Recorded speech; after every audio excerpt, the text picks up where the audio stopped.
The Final Fantasy Wiki Podcast is brought to you by The Phantom Train. Do you want to travel in unspeakable horror and misery? Just fly then. But if you want to be terrified on the ground, we are selling tickets now to your final destination. Customers are reminded, do not suplex a moving vehicle.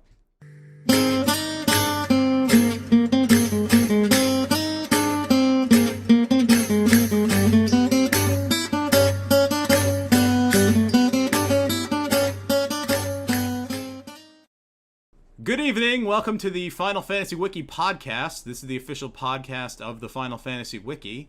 That is a wiki about Final Fantasy. I think everyone understands what those terms are. It's the wiki about Final Fantasy. Except no other substitutes. Yes, it is the only and greatest wiki. All other wikis are inferior and false and full of devious demons that will steal your soul. Not our wiki. Our wiki is quite good and comprehensive in many ways.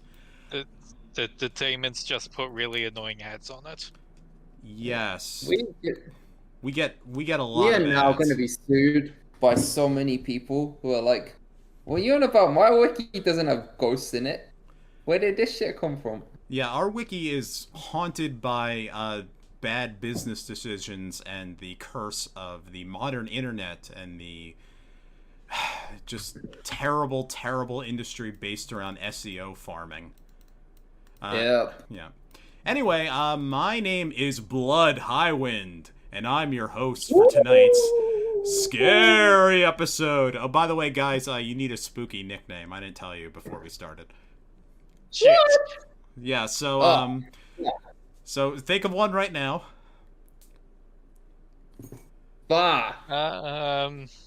Some blood color mage. How's that? Yeah. And Technobliterator. Yeah, let's go with that, man. I mean, anything I could have come up with would have been way, just as bad as that. So let's go with that. Yeah, there we go. We need our Simpsons Treehouse of Horror puns ready to go, right?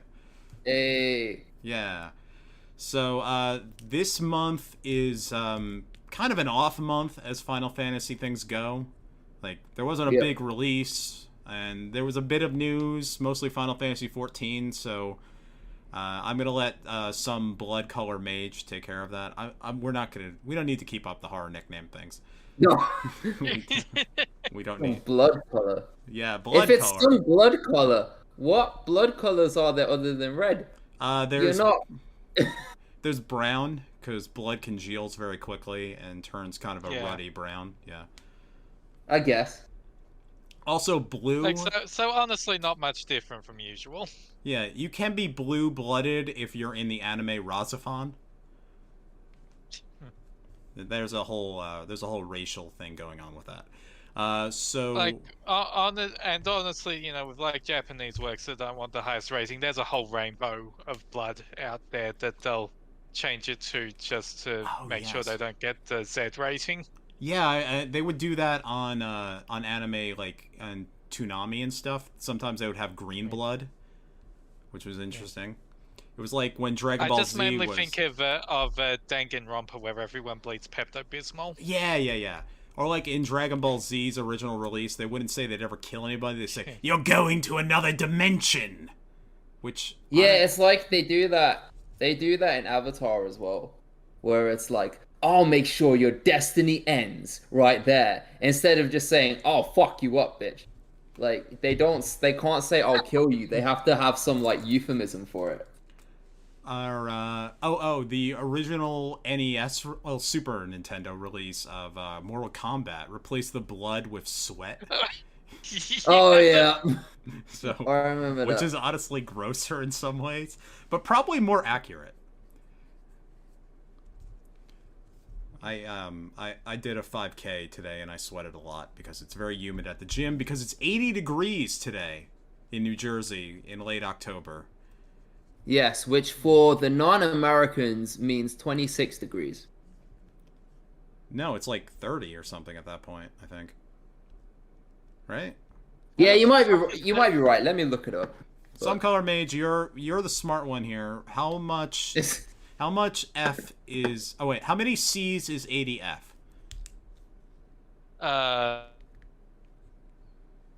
Let's see. Okay, so I think 80 Fahrenheit is about 27 Celsius. All right, so Technobliterator was correct, and I was wrong. Woo! All right. I think it's going to go down to like 16C tomorrow. So everything's returning to normal, but we had some weird thing.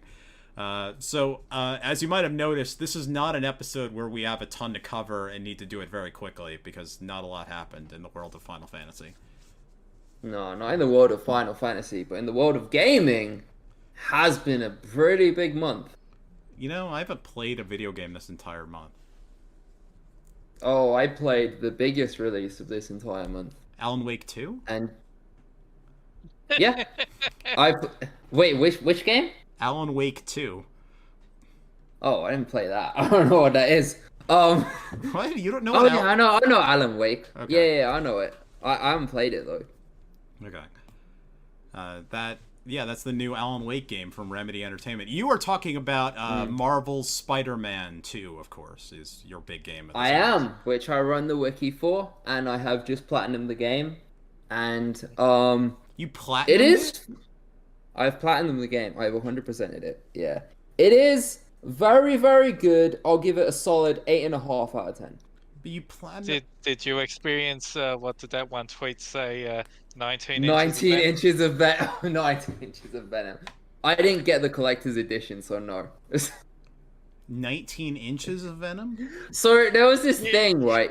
You know how for Final Fantasy Collector's Edition, you'll get like a statue of Sephiroth or like a statue of Cloud, right? They did a statue of Venom, right? And they said, order the Collector's Edition and you will get 19 inches of Venom. And what they mean, of course, is you're gonna get a 19-inch statue that is Venom. But the way they phrased it was like, yeah, what? Excuse me? Venom's got a foot and a half long down there. Huh. Right. It's like, what? So it's like the all right, so it's like the first album from legendary Canadian rapper One Hit Wonder Snow, and his album was called 12 Inches of Snow. Which you may not get it, but that's a dick joke.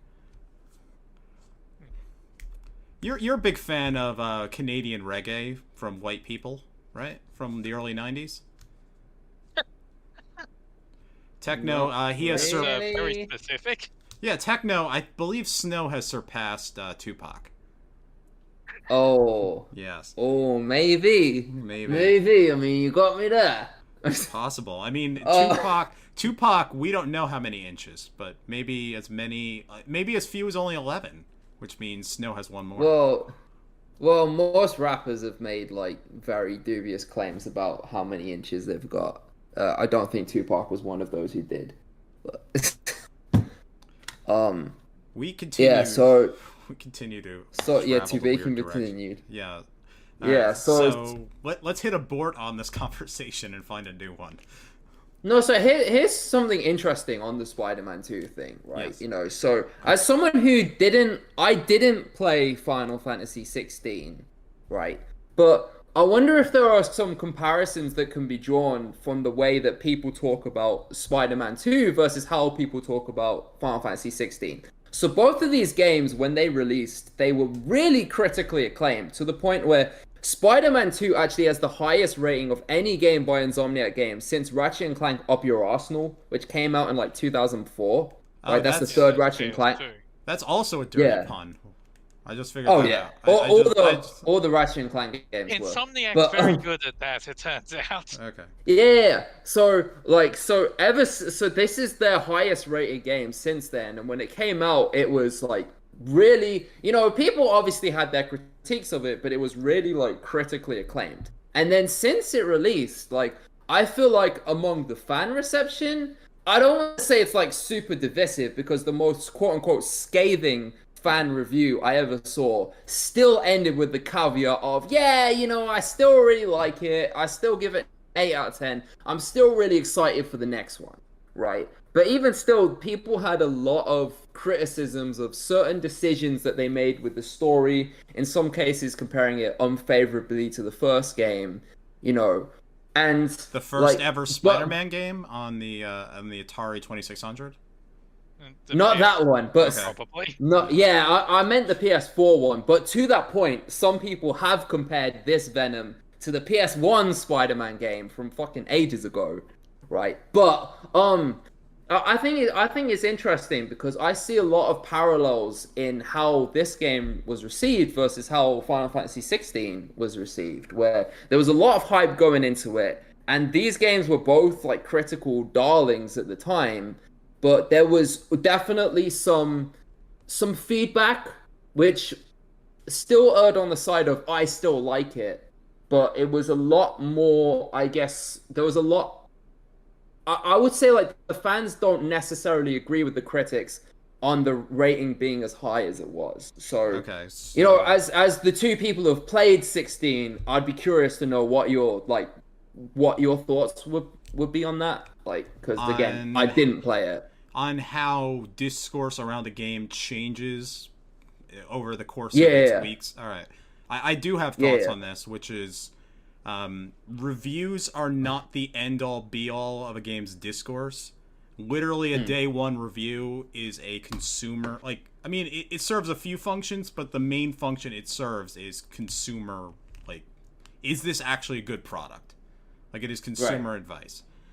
You can write many other types of reviews. Like, I prefer to write reviews like weeks after the game launched because I find that to be not the most terribly interesting question to answer as a writer. Because like 16, yeah, I think it's a functional product, and I would recommend it as somebody who just wants like a fun action game. It succeeds in those places. There are probably better options out there. So when a game hits like a few weeks later, and then you have the specific people who've like, all right, I've already found that this game fits the bare minimums of what a good functional product is.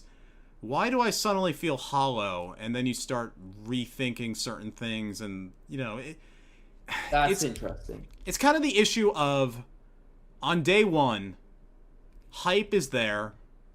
The review scores happen. This is all part of a marketing engine and all that thing's there. But just because a game or a movie or a book or anything else gets really, really high scores and a lot of hype initially does not mean that it has the tail and is going to last through the year, through the month, let alone 600 years from now will anyone be talking about Spider-Man 2 or Final Fantasy 16. Right. That's interesting. Yeah. I like that perspective.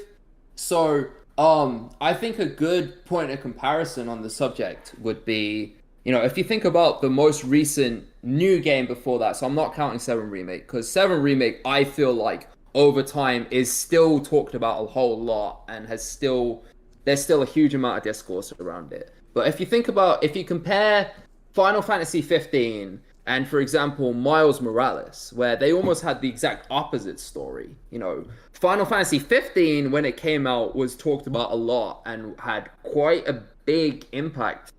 Definitely among the Final Fantasy community. I don't know how switched on I was to like the broader gaming community back then, but it definitely was talked about a hell of a lot. And these days, as time has gone on, I hear less and less about it. Like, it has its core fan base who still love it, and they still will defend it to the death, and they still praise it. But over time, I hear more people talking about 13 than I do about 15. Whereas Miles Morales was... Oh, sorry, if you wanted to interject, go ahead. Yeah, I mean, like, I'm not sure about the situation with Miles Morales, but part of this is that it comes in cycles. Another part of this is that 15's dev team, Luminous Studio, effectively fucked themselves over in regards to post-launch opinion on the game. It's very rare to see something get focus tested to death after it's been released. They managed to pull that off. I don't know. But like, I'm sorry to interrupt, but yeah, continue. But also, 13 would obviously be coming back because, 13 is like the early PS3 360 that's technically retro now. So it's starting to, so older stuff starts to come back up. Right. Yeah, that was That's what I the was gonna say. SomeColorMage, that I think time is very important in these things too. yeah. Yeah. So what I was gonna say was Mars Morales is like the opposite situation of 15. It really where when Mars Morales came out, the reaction to it was very muted, right? And you can say to an extent that was probably because not many people had PS5s back then, which I think is true, right? But Mars Morales, when it came out, there wasn't a huge, it didn't make a huge splash, People generally were just like, it's all right. It got its 8, 7 out of 10s. It had its, it had a good enough response to it, but it wasn't. That seems about right. I mean, Yeah. I haven't gone back to reevaluate it, but from what I saw of what I've done of it, it seems like the kind of thing you'd expect from a good launch title. It's something that is a pretty decent game, but not exactly groundbreaking. Exactly. And that's how it was received at the time. But as time has gone on, you see it continue to topple these charts for sales. You see it get talked about a lot more favorably now, and people remember it a lot more fondly. It's interesting because how Mars Morales has been received over time since is how I thought 16 was going to be received. Like, I thought 16 was going to be one of those that had like a fairly muted response at the time, but then over time became more of a fan favorite. And it seems more like that's not how it went down. It seems more like 16 made its big splash at the time, and time will tell what people say of 16 or as time goes on. But give it time. It's still a PlayStation 5 exclusive. Like you said that the base was smaller back then, and that's true, but it's still not good. And also, there's a PC version of 16 under development. There's expansion packs under development. Yeah. It is not yet time to give a final valuation of how things have shaken out. Yes. Yeah. I am going to be mean and say we cannot talk about Spider-Man anymore because this is a Final Fantasy podcast. There's nothing wrong with you saying that. I just thought it was an interesting point of comparison. Yes. Okay. But yeah, I think 16 is a moving target in terms of what its legacy is going to be. We'll have to see what the DLC does and what potential sequels do.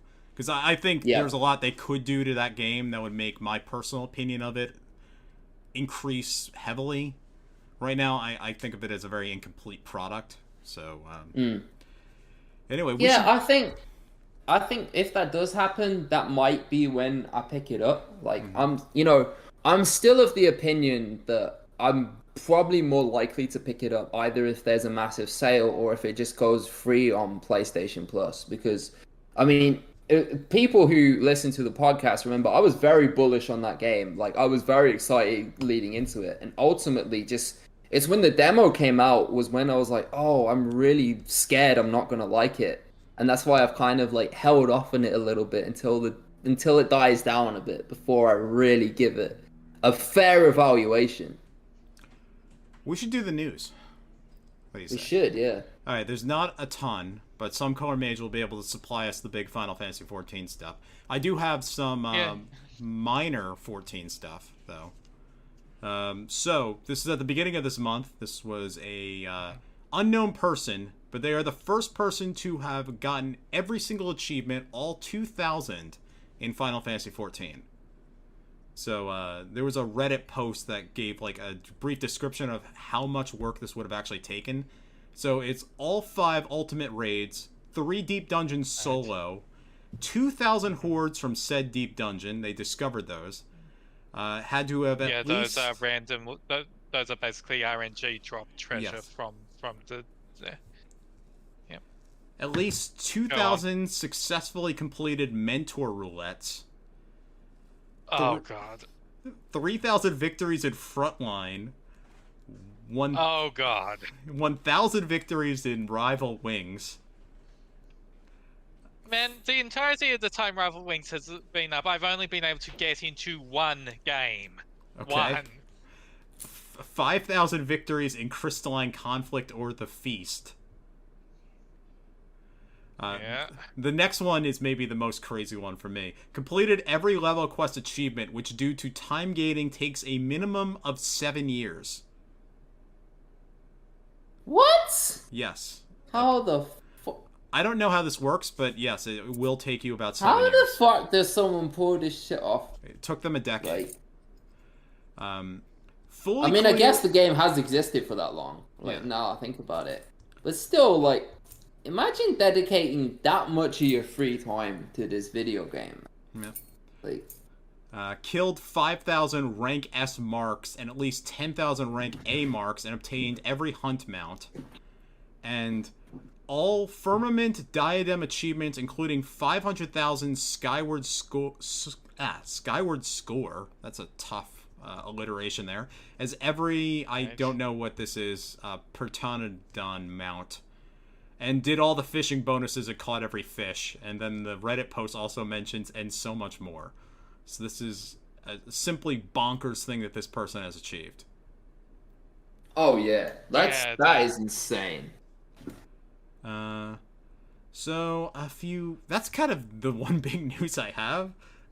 There's in Final Fantasy Ever Crisis, there's a Halloween event going on right now, so you can play as Glenn and young Sephiroth going around Nibelheim, which is covered in pumpkins for some reason.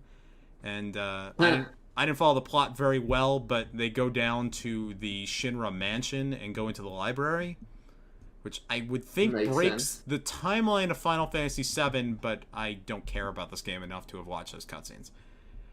Same. There's also Halloween costumes out, and for those who are down for this sort of thing, Cloud has an eye patch, and young Sephiroth is in a muzzle. A muzzle. Not it. I was gonna say in a nuzzle. No, Like, alright. what? Not like a gun. A muzzle like you put in I was a gonna say, Yeah. like, what? Some of the outfits in that game sure are something. Yep. Yep. And then, of course, Very true. Final Fantasy XIV has a new class called Viper. So, SomeColorMage, explain we'll to be me... getting to that, yep. Explain to me why the hell it's called Viper and not an actual Final Fantasy class. And what is it? Well, if you just want to know that, generally speaking, since Endwalker, they've kind of moved away from classic Final Fantasy classes and want to like start putting their own original ideas into the job system. Well, yeah, because most of the classes are already used at this point, right? I'm sure there's a lot more they can put in, but like Endwalker's new classes were Sage, but very different from Sages in previous Final Fantasy games. In 14, Sage is a healer class that heals their allies by attacking their enemies. Yeah. So it's kind of the same idea of like, you know, being a master of both offensive and defensive magic, but applied in a very different way from what we're used to. And then there's also Reaper, which is entirely new and based on you know, Final Fantasy XIV specific lore about how the Void works and such. Void. So one of the new classes, Viper is just kind of the same sort of thing. It's something that's based on what kind of based more on thinking what kind of sort of hunters in like Chiral and stuff would use, rather than trying to adapt a class. Although there's still probably elements of that, because you know the Viper weapon is very reminiscent of Zidane or Judge Gabram. Oh, it's the two swords that you put together and make us. Yeah, they're like double-bladed thing. Yeah, the it's the Maul. double swords that come together. Somebody is thumping, by the way. I don't know who, but I hear a thumping noise. Sorry, I just was adjusting things a bit. Oh, that's alright. So, I guess anyway, get into the job, into the 14 news proper. So is it first DPS? of all, yes, but you know, let me just go through things. So at the start of the month was patch 6.5.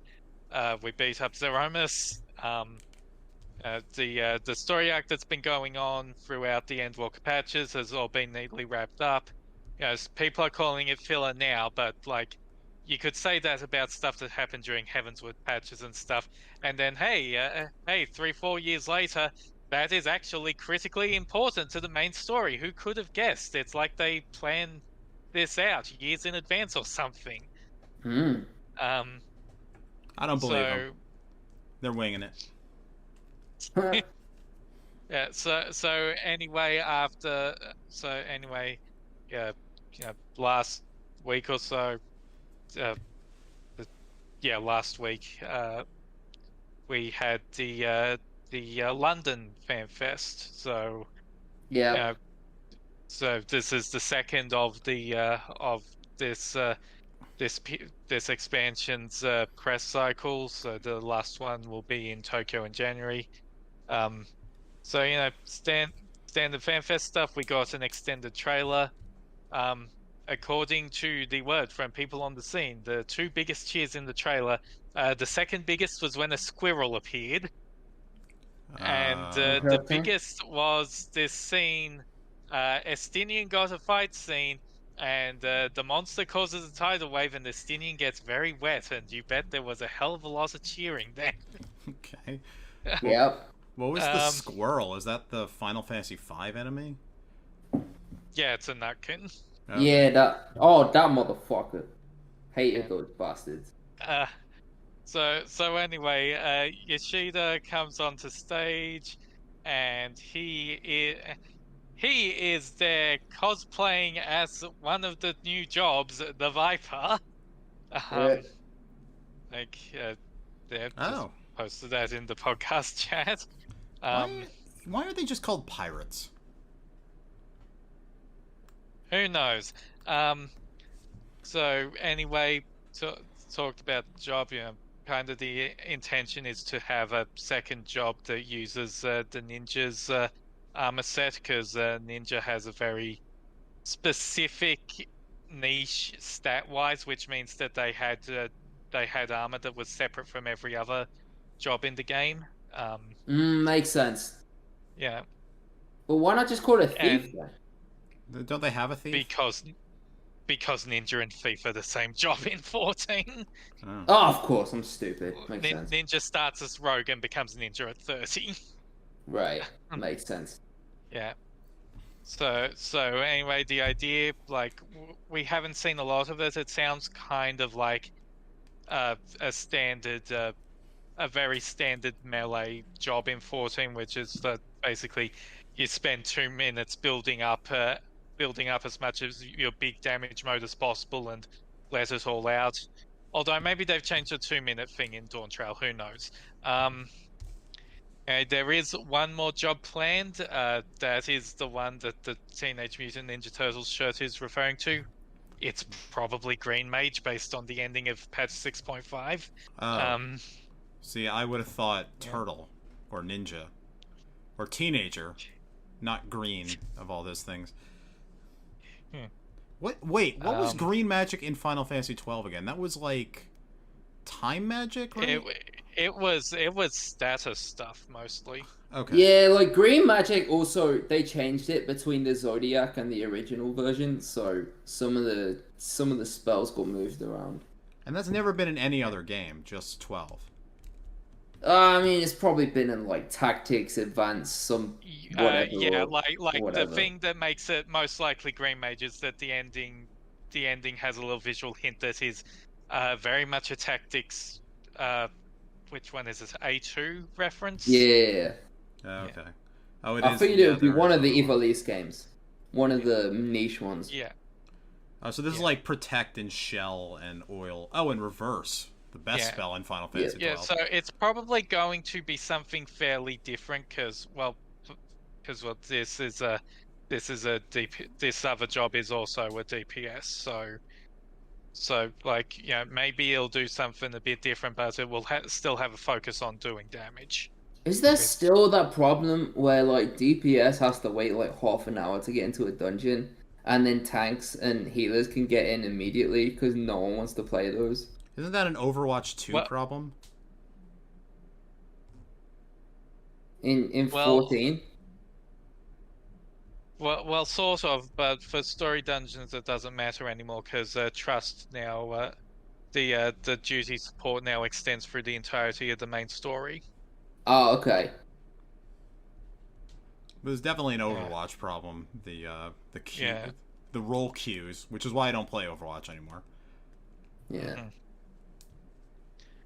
So anyway, just looking through I introduced a couple new locations. If you want to see any of this stuff, I'm pretty sure I posted all the trailers in the 14 channel when they came up.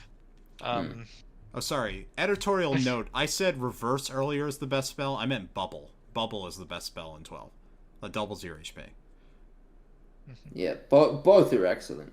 Both are fucking incredible. Reverse is good in very specific strategic locations. Like again, Omega. Yeah. All right. Anyway, Final Fantasy XIV. A Realm Reborn. Right. Continue, please. Right. So, you know, a lot of these areas, and there's a lot of different kinds of forests. There's also one area that feels very inspired by American Wild West type settings. Let's see. Got the general. Yes, we are still doing the things we do every expansion thing that they have to say. Otherwise, people get really weird and think they're going to stop including bits that are integral to the game working. Let's see, What do you mean? Dungeons. Like what 14 parts? fans can be really stupid and think that if you don't explicitly say something is coming, it's not coming. Okay. So if you don't say yes, this expansion has dungeons, someone will go hysterical and think, oh, this doesn't have dungeons in it. No, What? it obviously fucking has dungeons in it. Well, I don't know. Okay, thanks for the clarification. I wasn't sure what you were referring to. Yeah. They didn't show us as much as this one compared to the previous fanfare, so I'm just quickly thumbing through things. Yeah, I guess at some point you fight this giant robot thing. Where's the giant robot thing? Oh, I see. Is it like the found warmer from Final Fantasy 1? I see you found the shirtless Estinien Yes. artwork.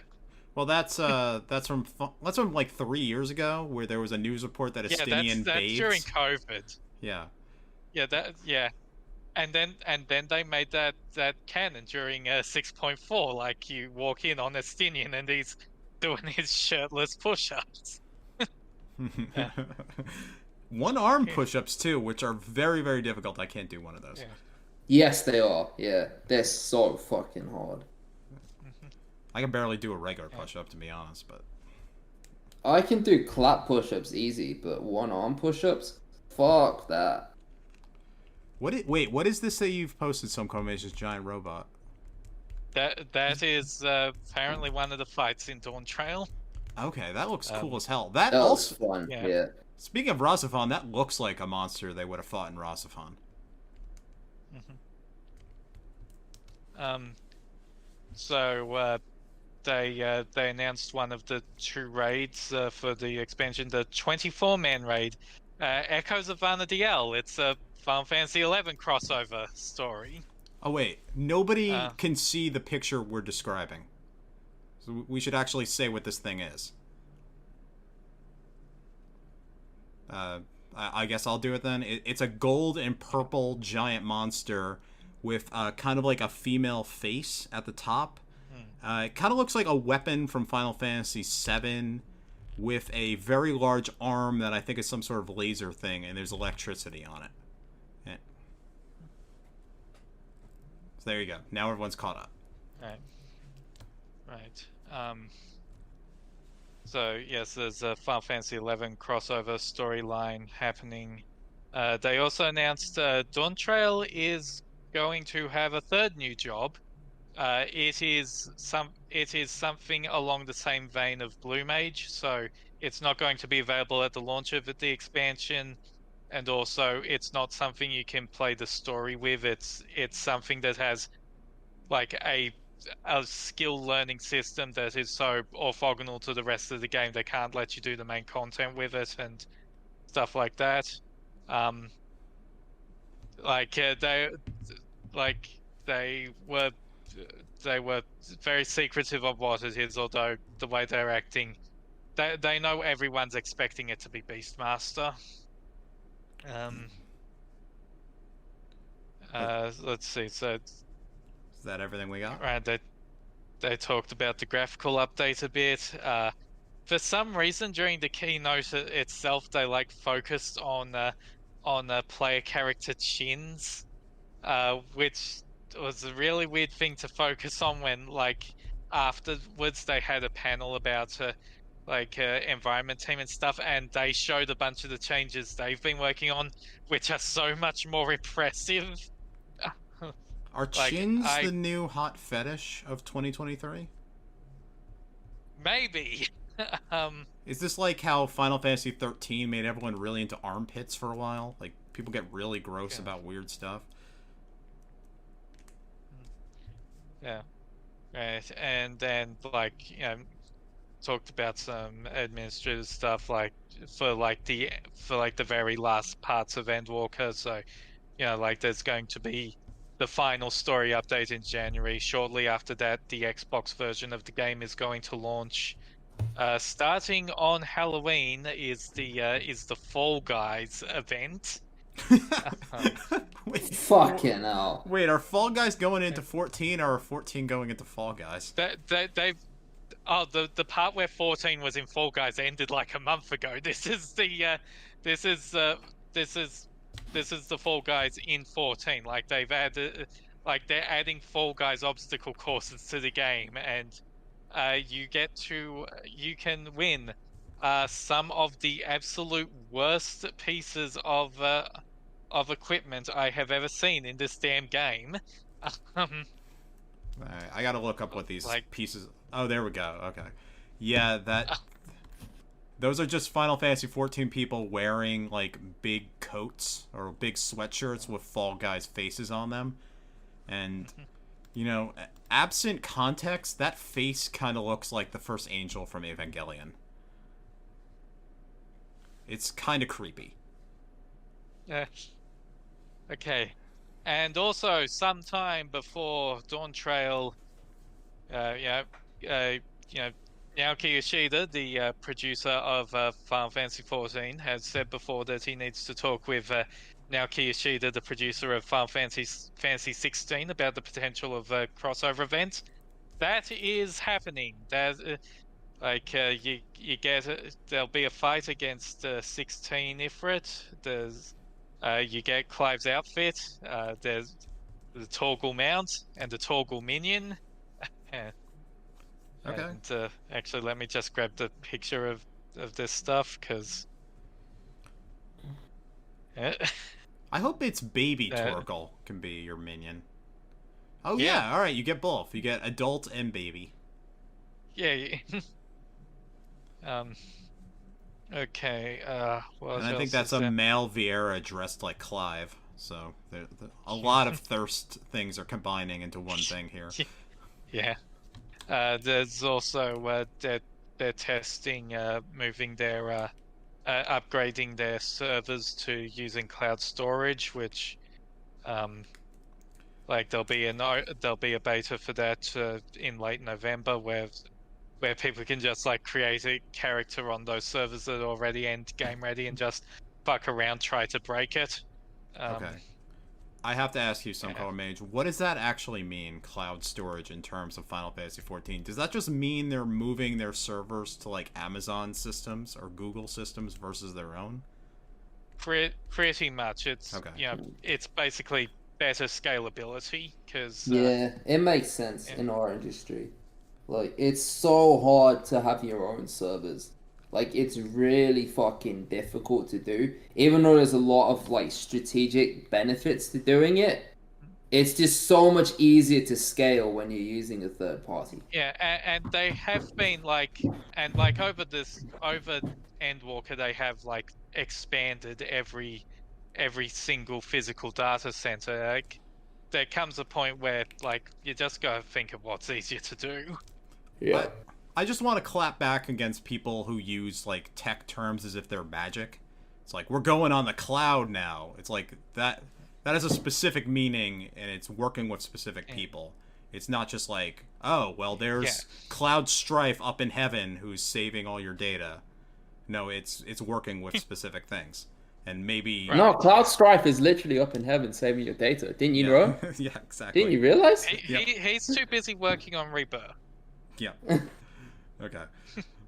Just like when people say AI, it's like, what the hell do you actually mean when you're saying AI? It's not a magic spell. It's not a god. It's something's there. So. No, it's a magic spell. It's the boss from Final Fantasy IV. AI? Yeah, the fucking, you know, the massive sphere, yeah. The Is he one that was actually an called annoying AI? bitch. I might be making it up. I remember It's it called being Node AI. something. CPU. CPU. Yeah, okay, close enough. Yeah. Close enough. All right. Did we get all our Final Fantasy 14s before I interrupted you?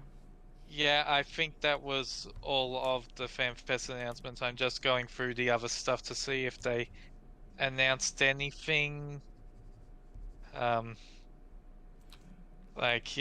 Maybe AI can tell you if they announced anything. Sakaguchi was at the FanFest. Oh yeah, he liked 16. Yes, that was a news article that I saved for a little while because I knew this was going to come up. Being real, I'm glad he liked 16, but being real, Sakaguchi is never gonna say I didn't like a Final Fantasy. Like, come on. Well, true. But, like, also, more importantly, there was a bit where Yoshida and Sakaguchi were playing the game with fans, and Sakaguchi was trolling and deliberately trying to get people killed. And that's funny. Yeah, so Sakaguchi was asked if he would. Due to some Three Stooges like bullshit, that basically ended up with Yoshida getting punted off a cliff. Yeah, I don't know to what extent it's a cultural thing, and to what extent it's just the Sakaguchi's a real one, because he could have easily done a George Lucas and said, oh, I hate the new stuff, you know, I'm so mad they didn't do it in my vision, or whatever the fuck. But no, he comes out to support the series after they're done with him, after, you know, he's not making any money off of them anymore, and he's a real one, and I respect that. Well, the thing is that the big shift to make every Final Fantasy as unique as they can, that really started with 10. That was under his watch. So this kind of stuff with like 16, that's still his vision of what the series should be. Yeah, I guess that's true. And you know, I've in the past talked about my problems with that vision. I think it's both the greatest strength and the greatest weakness simultaneously. But you know, Sakaguchi, we love him. He's great. He was asked if he would ever be interested in working on Final Fantasy 16 or doing an MMO, and his response was hell no. Yeah, not surprised. Like, you know, I think if I'd seen the franchise I started being handled by people like, and seeing, you know, the level of vitriol that gets aimed at them for what they do, right? I would probably be like, oh, I'm glad I ain't doing that shit anymore. Like, you know? Just in general, dude's close to retirement. Don't spring working on an MMO out of it onto him. I can only imagine what George Lucas thinks, like, sitting back in wherever he is in California, while everyone in the world is so angry at Disney, and he's just like, yep, not my fucking problem. I don't gotta worry about any of this shit. Oh, yeah. Well, but also, like, after he did speak out after The Force Awakens, he got so clowned on for it, I think he just shut the fuck up after that. Yeah, his ideas for the sequel trilogy weren't good, though, so... No, they weren't. Yeah, like, frankly, it would not have been better to have him at the helm. You should go with my ideas for the sequel trilogy. I wanted to have terrorists, and, they bring back the robots from the prequels. Because droid-decars are overpowered. No one ever seems to, like, find a good solution for them, and I'm like, they should just have these guys. Why doesn't everyone have a shield? Like, Do you know, unironically, I love that idea, and if this was a Star Wars podcast, I would nerd all over it, but it's not. So what's the next news item? This is your revenge. I can't talk about Spider-Man, so that means you can't talk about Star Wars. Okay. Fine. Actually, I think we're out of news. That's the thing about October. There wasn't all that much. Let me triple check.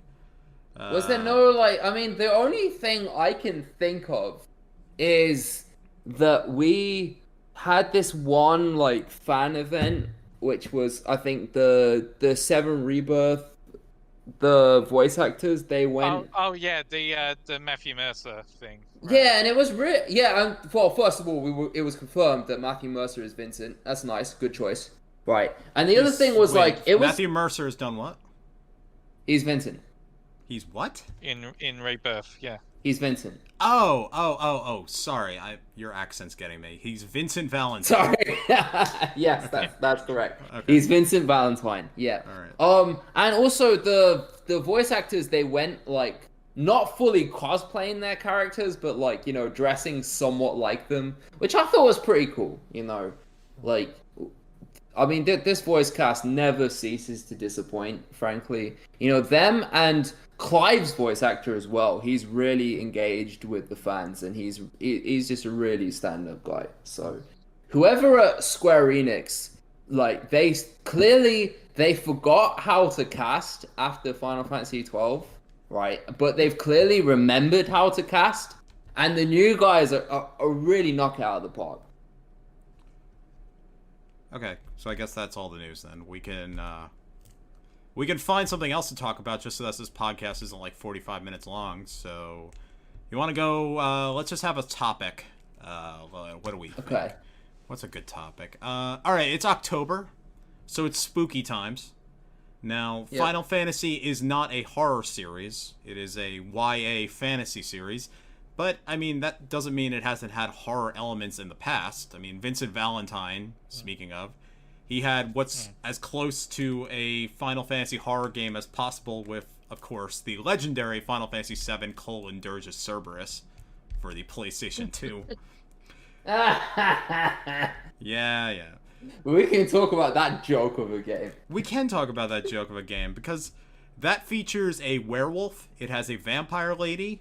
They're all named Color the Color, of course. So, the vampire guy is Azul the Cerulean, who turns into a giant behemoth. And the vampire lady is Russo the Crimson, who is a vampire. And I forget, what is the deal with Nero the Sable? Is he just he's just freaky? He's darkness. He is the darkness, the dark. Yeah, he's just into S&M stuff, and Weiss has to get a haircut. So it is a fun story about Dirge of Cerberus, right? Back before I was a Final Fantasy fan, right? A long time ago. I'm not that old, but I'm old enough to remember the time when people still got magazines for video games, and that was when you heard about new games that came out. You go to your local, we call them newsagents where I'm from. You go to your local newsagent and you pick up a magazine and you see the different reviews for games. You'd see the different previews of games coming out. That's how I learned about Uncharted. That's how I learned about all the stuff that was going on, right?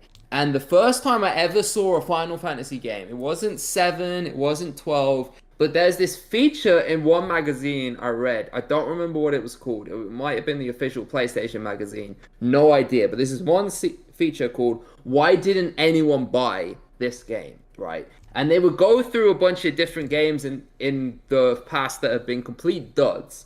And one time they had one on why didn't anyone buy Dirge of Cerberus, right? And their argument was...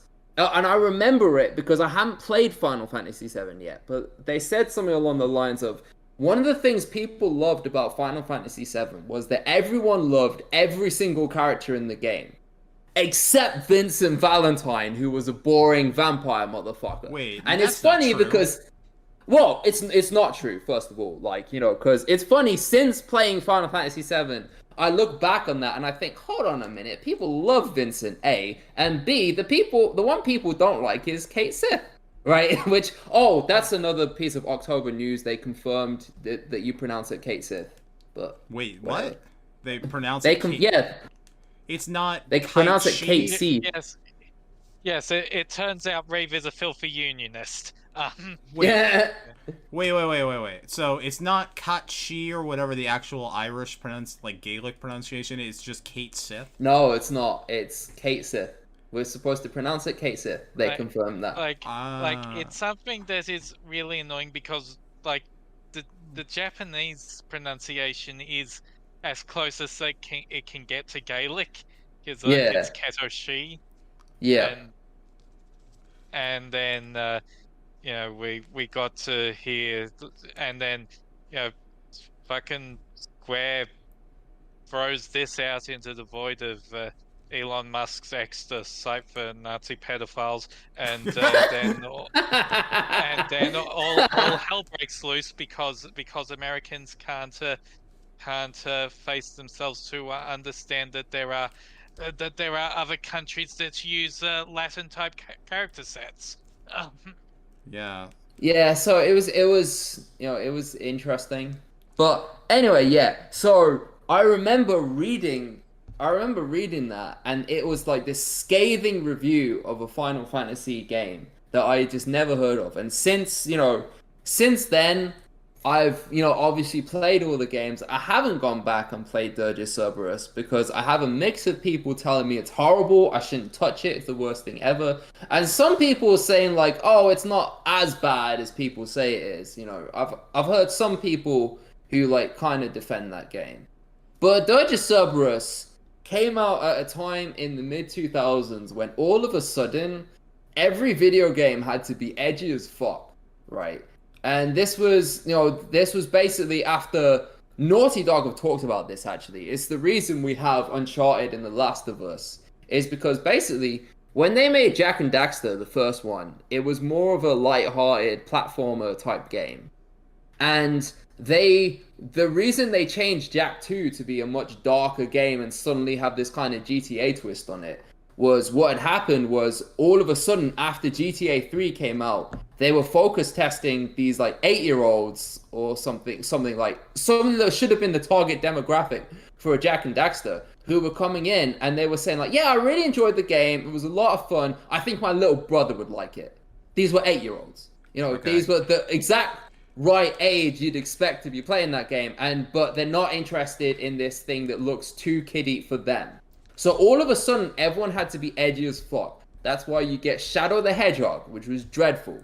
That's why you get Ratchet Deadlocked, which was actually really good. And it's also why you get Dirge of Cerberus. And of course, Prince of Persia 2, The Two Thrones. Prince of Persia 2 are the perfect example. Yeah. Okay. Where all of these games had to become super adult and they had to have a lot of blood, gore, violence in them. And it's so jarring. Okay, so Technobliterator, I decided to fact check that article asking why no one bought this game. Now, video games sell wiki, VG sales, whatever you want to go. This is all based on nonsense. No one actually knows how much anything sells in any way. But in the PlayStation 2 era, people had a much better idea of how many things sold because there were actually stores and product, and this sort of thing will get posted. Dirge of Cerberus looks like it's sold a little bit over 1.4 million worldwide. So that was a successful video game. Maybe not a Final Fantasy successful video game, but it was a spin-off. So I think it met expectations. Absolutely. Yeah, absolutely. You've just seen the numbers right there. It didn't do badly by a normal video game standards, especially back then. Even these days, selling 1.5 million copies is not too shabby. But, I think they just really wanted an excuse to rail against Dirge of Cerberus and to talk shit on it, and that was just why they happened to choose that. Because if I were writing that article, in the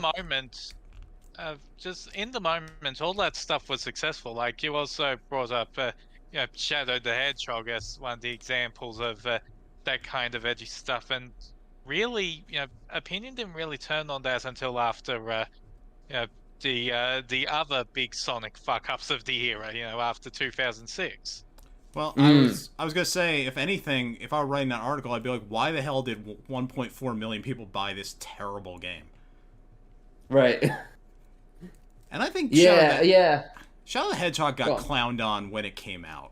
Because it was... Where's that damn fourth Chaos Emerald? Just the image of a cute Sega cartoon hedgehog holding a semi-automatic pistol and running down the street shooting people and stealing cars was just hysterical. But it definitely wasn't considered as shit when it was released as it was, sometime afterwards. Yeah. Yeah. Like... It's interesting. There were some successful ones that made that transition quite well. I would say Jak 2 was very successful at that. And then there were ones like Dirge of Cerberus where these days it just looks super jarring because you see it as such an obvious attempt to be all adult and mature. But it's so jarring contrasted against... Basically, like, that was the time... And it wasn't just Dirge of Cerberus, it was kind of the whole Final Fantasy's compilation where people were looking at it and they were seeing these brooding, like, sad, depressing stories. And you contrast that against Final Fantasy VII, which was not all brooding, dark, depressing, and serious. Like, the Final Fantasy VII has a lot of lighthearted moments in it, a lot of humor, and a lot of, it isn't how it was portrayed in the compilation. And no piece of Final Fantasy VII media since then really understood that until maybe 7 Remake. You could maybe make a case for Crisis Core, but I wouldn't so much make that strong of a case for Crisis Core. Okay, but is this talking about horror, though? Is this talking about horror? Yes. Yeah, I guess a lot of the compilation stuff wasn't so horror-driven as Dirge of Cerberus was absolutely horror-driven. Okay. It did definitely have parts of the aesthetic, although I'm not sure if I'd call it horror, but yeah. Yeah, well, that's the thing, is it's a horror aesthetic, so it's like, we're gonna go... It's kind of like how Castlevania. Castlevania is not a horror game, but it has, Frankenstein and Dracula in it. I mean, I guess some of the games are kind of horror-ish. No, none of them were really horror, let's be honest. Yeah. One of the things I wanted to talk about is just Final Fantasy using horror tropes or having spooky areas. And really, that's as far as they ever really get. It's spooky. So, Final Fantasy VII and Final Fantasy VI, in my opinion, seem to be the games that most used a lot of horror spaces. So, like... Yeah, and 7 Remake, although that is still 7. Well, that's remaking 7. The Train Graveyard. Yeah. Yeah. So, Final Fantasy VI... The Train Graveyard is a lot spookier in Remake than it is in the original. Well, 6 has the legendary Phantom Train segment. Which was amazing. It was amazing. You suplex a train. I made a joke about it at the beginning of this episode. This is beautiful. Then, of course, I think one of the more scarier segments is Ozer's Mansion, when you go inside the painting, and there's this... Yes! Oh, that was so good. There's this half-naked sprite that they had to censor for the American release of a naked woman that turns into a demon. And probably the most terrifying part of that game is inside Cian's dream, because his castle's become haunted. Cyan's dream, yeah. Right. His castle's become haunted, and you go inside his memories, and there's these demons that are feeding on his grief of all of his dead family members, and you end up like in this trippy multi-dimensional maze world. Oh man, I know you've banned Spider-Man, but like Batman Arkham Asylum definitely took from Cyan's dream. Now I think about it, shit. Like, what, the Scarecrow bit? Yeah. Like, the little like horror sequences that they do, right? I wonder if that was actually inspired by Final Fantasy VI's Cyan's Dream, because that would make a lot of sense if it was. I don't know. That's a segment that's really late in that game, and I haven't heard that referenced all that often. Like, I only just remembered it talking about it now. Yeah. That's fair, but I think it's worth considering if people thought of that, because Final Fantasy VI was a very influential game. Yeah. A lot of people have called it so. But... Of course, 7 has Vincent, who is straight up just a vampire in a coffin. There's the submarine, which is full of these just terrifying looking mutant enemies. Oh, yeah. You're on about the Sunken Galnica. Yes, the Sulcan Galnica. They all have the same name, and they are some of the weirdest looking stuff. Like, one's like a horse head creature. Which those came from Final Fantasy V. The underwater segment in Final Fantasy V. Oh yeah. Final Fantasy V has the most terrifying sprite, I think, outside of the final boss of Live Alive, which is Neo X Death. You guys remember? Wait, is that's 5 original, or that's 5, or wasn't that just 5 advance? No, the original. Neo X Death's the final boss of the game, Tech. Yeah, the Oh, I'm being fucking stupid. Yeah. Oh, I got it mixed up with fucking...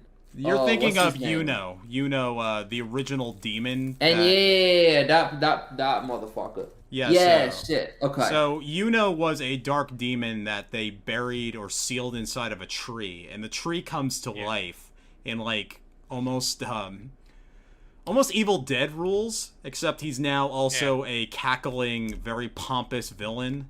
And you get to see his true form, which is this tree monster that you defeat. And then his second form is that same weird, like, kind of curved shape, but it's just random flesh.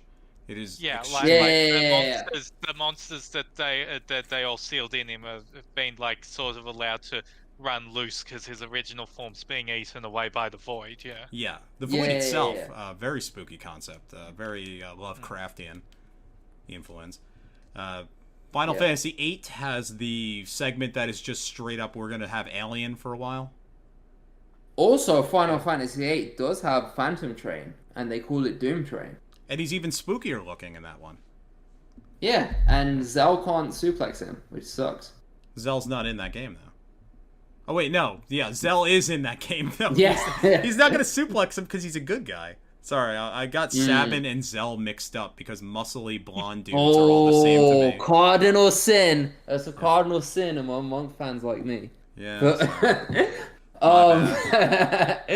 You're good. I forgive you. Final Fantasy VIII had that, and I could have sworn there was another scene that was like spooky-ish. There's the underwater facility that I made a lot of BioShock jokes about when we there's that. There's that, and there's this. Oh yeah, you mentioned the segment that's basically Alien. Yeah, the space segment. Yeah, and those were the two spooky bits in that game. Oh, it has the spookiest tracks in the series, which are Succession of Witches and Time Compression. Yeah, Final Fantasy VIII's soundtrack is legendary. You know what? Now that I think about it, 8 has a lot of really creepy stuff because, like, the monsters come from the moon, the lunar cry, and, like, you get, like, a close-up look of what's going on in the moon, and it's just, like, this flood of blood and monster viscera that comes to the planet every so often. Yeah, which is a Final Fantasy IV reference. Yeah, except much, much creepier this time. Mm.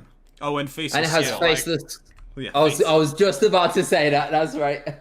Faceless Squall. Yeah, like, we've basically started with 6 here, because even when, 1 through 5 have unsettling concepts, they don't really give a horror feel to it. Like in 1, you fight a vampire. He's a little bitch, goes down easily. That's not very horrifying. Mm. Yeah, that's like... 1 has always the feeling of, like, an RPG campaign, so that's like, oh, alright, your dungeon master's thought of this spooky fight against a vampire, then it turns out he's not all that hard, and it's just disappointing. Yeah. We'll move on. Now what? To go back, like, we have no structure or any thesis to any of this, so we're just saying spooky things. So, one of the worst things in 4 is Calcabrina. These living puppet things. Oh, yeah. These naked children. No, stop this, please. That fucking theme is. Yeah, please that don't. fucking theme, man. Please do not. Please. What did Final Fantasy IX have? 9 has the Ilfetry, yeah. Yeah, it has that. Yeah, I guess that's like 9. I think you would expect 9 to cut down on it a little bit because it was going in a much different direction than 7 and 8 were going. But 9 definitely stepped back on that a little bit. Well, now that I think about it, it has the entire Mist concept, where, like, there's entire massive segments of the world that you can't go down into because this Stephen King nightmare thing has happened where there's demons in there. And, of course, the entire assimilation plotline with Terra and Gaia. Once you figure out the entire complex mechanics of it, that is a pretty, like, creepy idea. That your bodies are not even meant to be yours. It's supposed to just be a shell to go and fill with the souls of some dead world.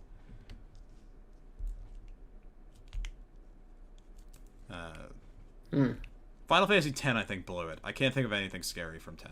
Yeah, I can't think of... The locations themselves aren't that scary, although 10's opening has a lot of things. A lot of the early dungeons do tend to like prey on like, the fact that Tidus is completely isolated, and there's this monster coming after him. That happens like multiple times during that opening. Yeah. Well, it does have one thing: anima. Yes, that was quite frightening. Anima looks like the bad guy from Phantasmagoria 2, A Puzzle of the Flesh. I didn't play 11. You all guys are big fans of Phantasmagoria 2, A Puzzle of the Flesh, the FMV game. Don't know what that is, but you should look it up. It's a fascinating video game with quite a lot of queer commentary in it, actually. Okay. One of the first big budget games with an openly bisexual protagonist. Okay. What else was there? There was so Final Fantasy. I didn't play 11, so I can't speak to that. No, Final Fantasy 12 has Demon Wall. Yes. Well, oh yeah, Demon Wall is a recurring bad guy. Speaking of xenomorphs, isn't he just a xenomorph in like his original incarnation in 5 or 4? He's in 4, yeah. In 4, it's basically just like clawed hands and an angry head sticking out of a wall. Yeah. But I think in one of them he's just straight up a xenomorph. I'm gonna look him up. Demon Wall. I'm gonna go to the Final Fantasy Wiki and see what they have to show me. I mean, what will they have to show you, man? That's a useless. It's Final Fantasy VII where he's a xenomorph. Yeah, that's right. Yeah. That's gonna be interesting to see how they handle that in the remake. I don't know if you can get away with just using alien concept art anymore. It will be interesting. I'm looking forward to seeing what that one does, what that one looks like. 12. Other than that and the mummy enemies, I can't think of anything all that spooky in 12. Well, there is something that's legitimately horrifying in 12, and that's the Great Crystal. That is a legit... Oh, you know about the fucking dungeon. Oh, yeah. That shit. Well, that dungeon... that was fucking awful. It was awful. It is the worst dungeon in JRPG history. Or maybe even RPG history. Maybe in the entire history of people role-playing in any possible way. In the history of imagination, it is maybe the worst dungeon ever conceived. I don't know about that, but it is the worst level in an amazing game. Because there's no map there. Yeah. Every single segment looks exactly the same as every other one of them, except the colors change a little bit and the lighting changes. It's full of these enemies called bombs, like mom bombs, that can go and pounce on you. Like 50 of them will all come at you and explode at once. It's extremely confusing, because you have to go and open all these gates all over the place. You can get lost there, and like, if I didn't have an online map as a resource, I never would have been able to get out of there ever again. Your campaign can end in that place, it feels like. Not that there's Square Enix just said, we don't want you to have fun. Yep. So, here's your dungeon. Oh, you have to go through you have to go through a whole other dungeon to get to that one, too. And it's not a short one either. You have to go through a whole dungeon to get to the Great Crystal, and they expect you to go back there like 4 or 5 times to do different quests. Yeah, it was interesting, to say the least. Yeah. But, late 12 has some problems. Yeah, well, I love Final Fantasy XII, but it's also a game made by people who hate me, in many ways. It's a good game, but by the end, it's kind of devolved into dungeon crawling gauntlets. Yeah. Yeah, I think that is a completely fair thing to say about 12, which I would still say is the tied best Final Fantasy to this day. But that is an entirely fair thing to say about it. Final Fantasy XII also brings back the mist concept from 9 because the It location does.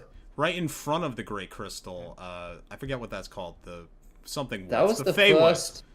The Fey That was the Woods. first big page I ever wrote for the Final Fantasy Wiki. I'm Oh, proud of that. congratulations. I work on the Mist page.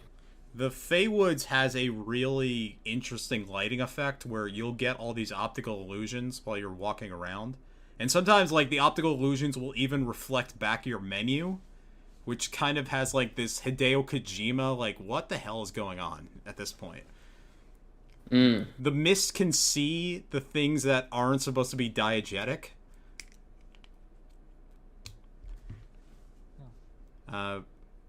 SomeColorMage. Final Fantasy XIV, what's spooky there? Okay, so like this is the thing we brought up. So in A Realm Reborn, like during 2.0's story, like in the first few dungeons, there's this group of adventurers that like gets to every dungeon before you, and you see them like arguing, trying to sort things out. Most important there is their healer Edda, and like she's engaged to the party tank, and like after a while they kind of disappear, and like a few patches later you find out that's because during one of those dungeon runs the tank died, and Edda went completely insane, blamed the other people of her party, and is now deep in the Tamtara Deepcroft, which is one of those early dungeons that they were at, trying to do these demonic rituals to sacrifice her former party members to bring her spouse back to life. And it is like, I mean, the nature of 14 means nothing is scary after a while, because like I mean, I remember doing that dungeon a lot when it was the top tier of dungeon accessible, and like it is definitely unsettling the first few times you do that, and Sounds like good. as like the final boss of the dungeon is like her spouse Avir's severed head turned into a flying demon. Ooh, that's not bad. Yeah, like after you clear that dungeon,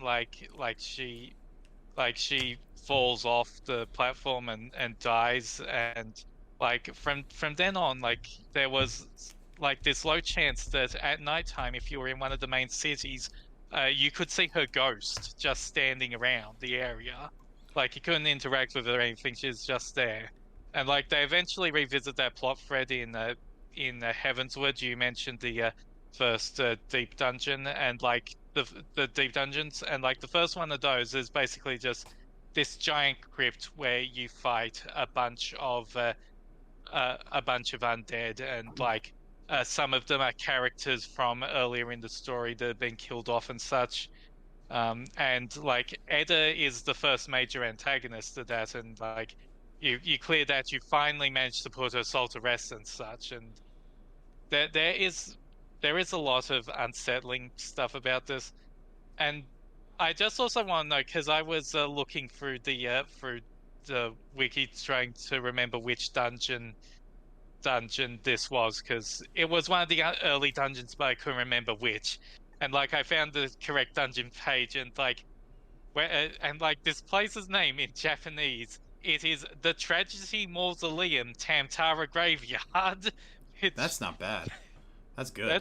that's an amazing name. Okay, Oh so yeah. Like when the husband's head is floating, does he have entrails under him, or is he just a head? it's basically it's basically like an Araman, but with the dude's head instead of the big eye body thing. Okay, because I was thinking of a Southeast Asian demon called the Krausu. This is a women's head that floats in the air, and underneath the neck is all the internal organs just hanging there. And this thing flies through the air, Ugh. and it eats babies. Yeah, it's terrifying. It's awesome. I don't think Final Fantasy XIV is going to do that though. Yeah, I think might be too gross for the game to handle. Yeah. I don't know why my thought went to that. Anyway, is that all the good Final Fantasy XIV stuff? And there's the one bit early in Shadowbringers where you see like someone fall to the light corruption and turn into a Sin Eater, and that sequence is really good body horror. Like it is fucking disgusting and unsettling, and it's great. The big fat guy from the Final Fantasy XIV expansion that turns into like an angel thing. I always thought that guy was scary. Oh yeah, that's Vorfrey/Innocence. Yeah. Yeah, that guy's not right. Also, fat phobia is probably not great, but the design of that entire guy. You know, like also, I think part of the horror in that thing is sort of abated by the comedy, because like they do play that he's a fat fuck for all it's worth. Yeah, that's probably not great. Yeah. There is something kind of interesting about a creature that's supposed to be purity that's also so grotesquely gluttonous, but I don't know if I'm about that anymore. So we skipped 13 because it has the same horror element as 16, which is crystal zombies. Roughly the same concept, used the exact same way. The gods hate you. And neither of them are really that scary. Yeah, it's kind of scary in 13 too, when you run into the big giant one. That's like a super hard boss in the middle of the city. But that's also extremely annoying because that segment has like random encounters every 10 seconds. That you can't run away from. No, it is awful. And 15, of course, has the caves, which are, a showcase of the Crystal Tools lighting system, and has a lot of, yeah. I think the most unsettling thing in 15, like in all of 15, is probably Arden's backstory, and anything related to Arden. Like, yeah, he was he was like a sin eater that then got corrupted by all the sin he ate, and then became... Effectively, yeah. He was effectively Jesus Christ of his time, and then because, he absorbed all the sin, the gods said, oh, you're cursed, you can't do X, Y, Z, and then you see scenes of him, like, held up in chains for, like, thousands of years, right? And then obviously he comes back looking for revenge, because, why wouldn't you at that point? But, so that's the most quote-unquote horror elements to that series are probably related to Arden. Also, Chapter 13 apparently is full of jump scares. Not that I ever got that far in that game. I did get that far. That is the Niflheim bit, and any sort of horror it could have had is abated by the fact that the chapter fucking sucks. Yeah. Everyone hated that chapter. 15 at the time of release was quite divisive. Not so much as 13, but it was still quite divisive, right? And even the most ardent defenders of 15 would say, "Yeah, that chapter sucked. We don't talk about that chapter." Is that the one they patched to change entirely? Because they did. That's the one where you have the option to play as Gladio and just roll through a segment and skip the self section. Yeah. Wow. Yep. Because they realized and even then, they also buffed the only weapon that Noctis has during the stealth section to be massively OP. Yeah, with 15, they really wanted to fix that game after it released. And like I said, one of the few pieces of work that managed to be focus tested to death after it was released. Yeah, it's definitely a curious case. Should have been a musical. So 16 crystal zombies? Yes, there are crystal zombies in that game. God hates you and will turn you into a crystal zombie. Also, the world is dying because of a crystal plague in a sort of environment. Spoilers. This is not really a spoiler. We fixed this immediately.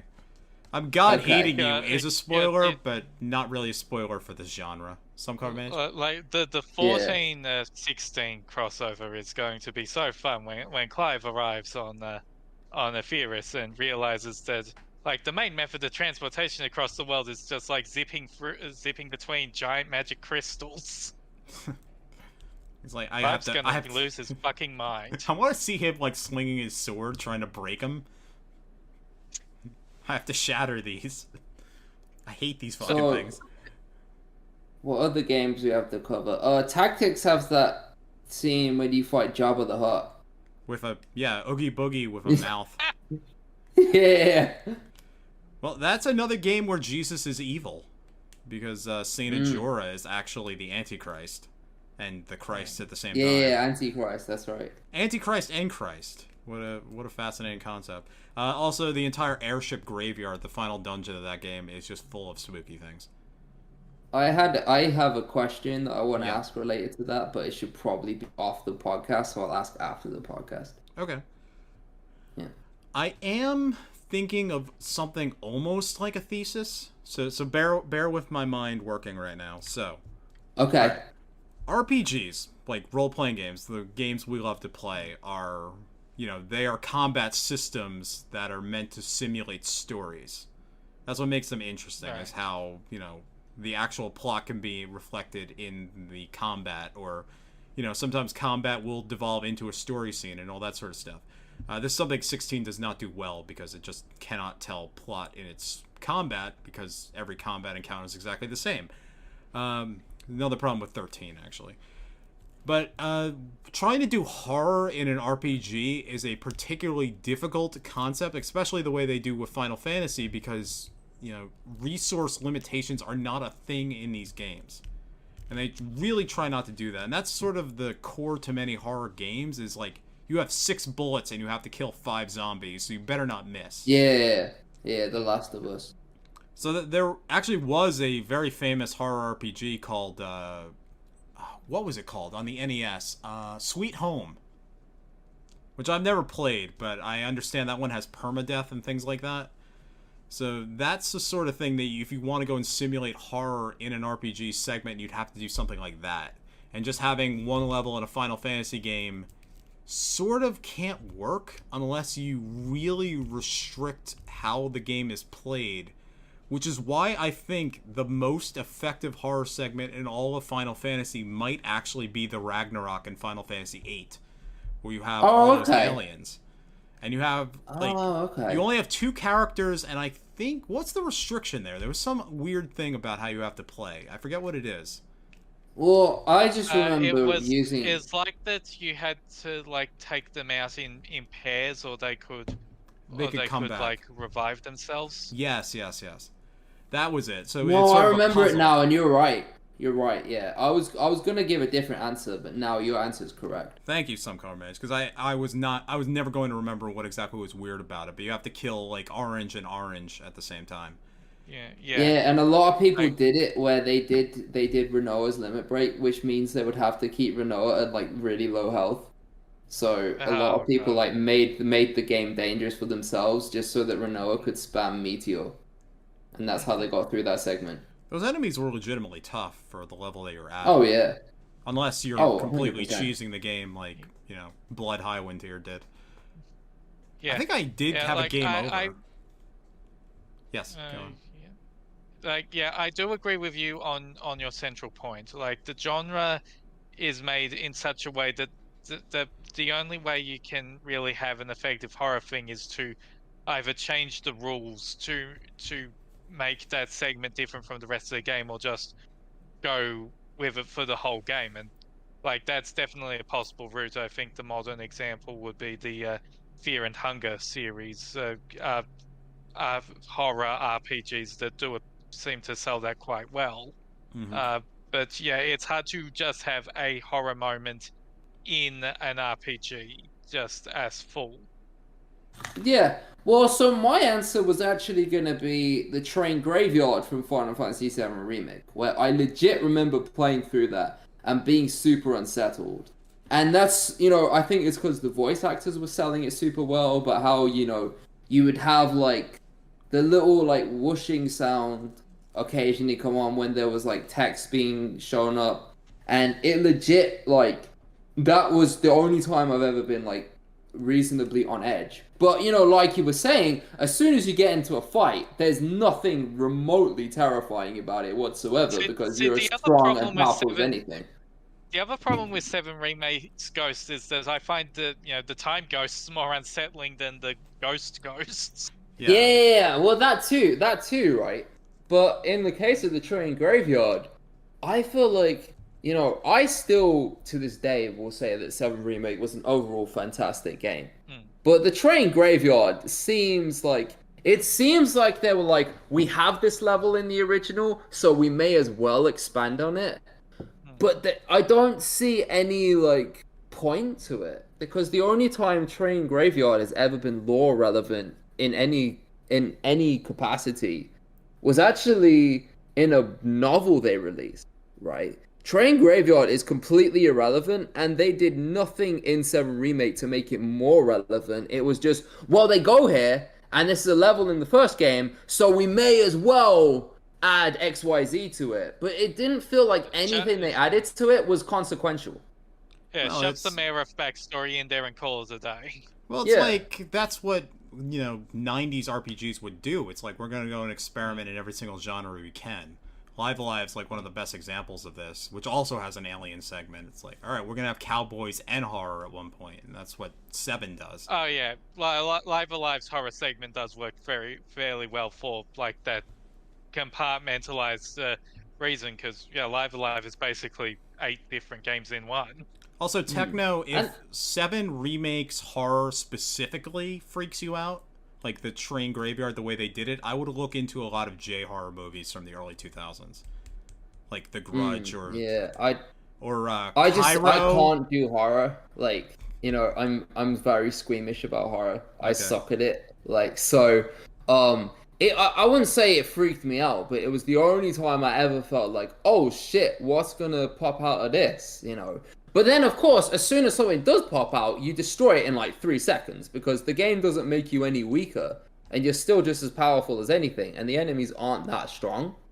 But I just think they did a really good job of the atmosphere of it to what I felt like was a pointless segment. You know, I feel like if the original Final Fantasy VII, you just got out of the sewers and you were right there in Sector 7, we wouldn't have even had a Train Graveyard section. Like, it was just, we have these 2 screens in the original, we may as well do something with it, but it just felt pointless.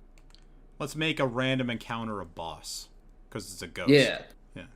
Yeah, which was a super, you know, because I remember playing through that and thinking, oh, how has that motherfucker not shown up yet? You know, how have I not stolen my weapon? And of course, you know, it showed up, and then I stole my weapon, so I'm like, okay, I'm satisfied. Oh my god, but, wait, Techno. Yeah. Techno, we're forgetting the scariest part of Final Fantasy VII. By far the scariest part. It's in this same... I think I know what you're talking about. Do you know what I'm talking about? SomeColorMage, you figured out what I'm talking about. It's in this part of the game. Yeah. I am terrified of it in my walkthrough. Actually, there's 2 things, but specifically in the Midgar section. Yep. It is deeply disturbing. Is it Don Corneo related? No, that's disturbing more on a level of I need to take a shower. I mean more like a fun, oh my god, what the hell's happening here? Well, it is Don Corneo related in 7 Remake. Oh yes, I guess it is. Yeah. But not related to Don Corneo as a sexual freak. Yeah. Or a bad thing. No, it's just like, why is this thing here trying to kill me? And oh my god, what the fuck happened after I hit it enough times? But also, oh my god, this is beautiful. From 7 Remake? Yep. Yes. That's say it the with one. me, everybody. 1, 2, 3. Hell House! We didn't... Oh, that shit was fucking incredible. We did not sync up in any way at all, but fine. No, we didn't, but it doesn't matter, because that, like, yeah, everyone who's played either version of 7, that will be one of the most memorable parts of it. Because that boss, that enemy design, was just, like, I don't know what crack pipe they were smoking when they made it, but I'm so glad that they made it. Like, it was just fucking amazing, man. Well, all right. Seven's enemy design is actually so good, and Rebirth, Oh, we're going to yeah. see a whole lot more of it. They're going Yep. to have to adapt the Triceratops with tank treads. Yep. That'll be Oh, fun. I'm so excited. Oh my god. No, I'm so glad you reminded me of that, because holy shit. I'm so excited, man. Just to remind everyone, if you haven't played 7 or remake, Hell House is just a house. It's a random encounter, and you see a dilapidated-looking house there, and it is actually one of And the you're most. like, It's one of the most difficult random enemies in the game. At that point, because I think it like one-shot Aerith. yeah, so like in 7 OG, right? You randomly, the flash will come up like dun dun dun dun dun dun dun dun Please, dun, please. and then This a is- house will show up, and you're just like, wait, what? Like, what the fuck is this? And then you start, and it has very slow. It's very slow. So it doesn't hit you or anything. You're just hitting it, and you're just confused the whole time. And then all of a sudden, it throws a fucking rocket at you, and now Aerith's dead. And you're like, what? Yeah. Like, Yeah, that and is, it's like, what the starts fuck? exploding, and it's grown limbs and a skull. And Yeah. Right, and it's like, what? fucking incredible. Yeah. And in 7 Remake, they actually do a really good job of kind of mimicking that experience in a way, because when it shows up, Cloud says it's just a house. Like, he's so confused. But then as the boss fight comes on, they do all of that, right? But 7 Remake, it also does it super differently, because this time they make it an actual boss battle, and also one that's extremely fucking difficult. What I don't like So about they make it memorable in different ways. Sorry, Techno. What I don't like about Hell House in 7 Remake is that he's somehow or another been captured by Don Corneo, where I think Hell House should be a free demon to wander around under nobody's control, and in fact entirely incomprehensible and terrifying to all. Oh, that's fair. Not just I something think they that's throw in fair. the gladiator arena. Though it's still inexplicable and horrifying. It's totally fair, but I get why they made it a boss battle this time, and that was probably the only reasonable way to do it. But even still, like, It's terrifying. they could have easily cut that enemy completely, and I'm just glad they didn't. Okay. Anyway, you can tell Ever Crisis sucks because it does skip Hell House. It skips Hell House, man. Oh, Yeah, no, it's no. worse than skipping Hell House. They skip a bunch of enemies that were unique to those segments and just say, "Hey, here's a bunch of Shinra people to show up," and it's just like, I'm fuck sad off. now. Yeah, It is. like it's still like the bit where you have to get the dress, and instead of doing anything fun, it's like one of those Coliseum guys shows up and like, hey, can you do me a favor? I'll help you get a dress, and you just sort of fight against It's some so generic stupid. enemies, and then you have It's the so dress. shit. It's depressing. All right. They did my boy dirty. Well, I am feeling kind of tired at this point, so do we feel like wrapping up, or do we have more on this topic? Yeah, we'll wrap up right with the final question, which Yeah. I posed to the group. Right, Okay. Halloween. Yep. Your budget is unlimited. Okay. Your everything is unlimited basically, except the only limit is your imagination. Uh-huh. You're going out on a Halloween night out. Which Final Fantasy character are you cosplaying? Okay. I am going to be Hell House. Okay.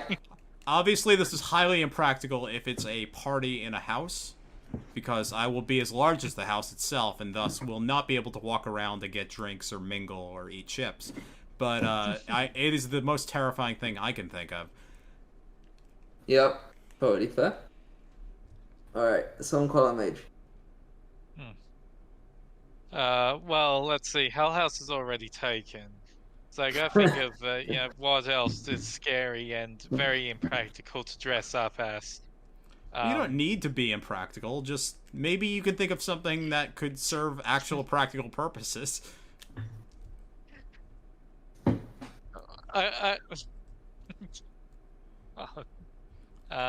We could suggest one for you. Go on. Okay. I think you should be a Oh, you should be Estinien, but wet. Hey, There you go. let's do it, man. Okay. I am going to. So, my normal answer for who my dream Final Fantasy cosplay would be Auron in most cases. I think I could pull it off. No. I mean, I couldn't pull off Tifa, man. I could pull off Auron. I think I got the muscles for it. Right? I could pull off Sabin. Same reason. I love those characters. But, instead, budget unlimited, everything unlimited except for my imagination. I am going to be all of Dancing Mad. Not just Kefka. Not just Kefka. I'm going to be the whole Dancing Mad, the whole tower. That's my cosplay. Alright, so are you every single individual part, you have all those heads, or you have one head? Every single part. Alright. So you have to genetically engineer yourself to be Dancing Mad as well. I genetically engineer myself, or I use puppets, or whatever the fuck I use, right? But I'm Kefka at the top, and I'm the whole tower beneath. Okay. I think that's our podcast title now.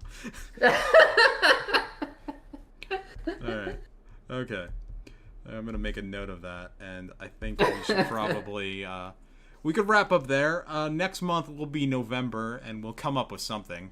Maybe we'll finally have to watch that Final Fantasy X. I've been threatening doing it for a while, but I just can't find the energy to do so. The Final Fantasy X, opera play in Japan, whatever the theater title thing was called. I suddenly got really tired at some point. I don't know when. It just hits all at once for some reason. I don't know why.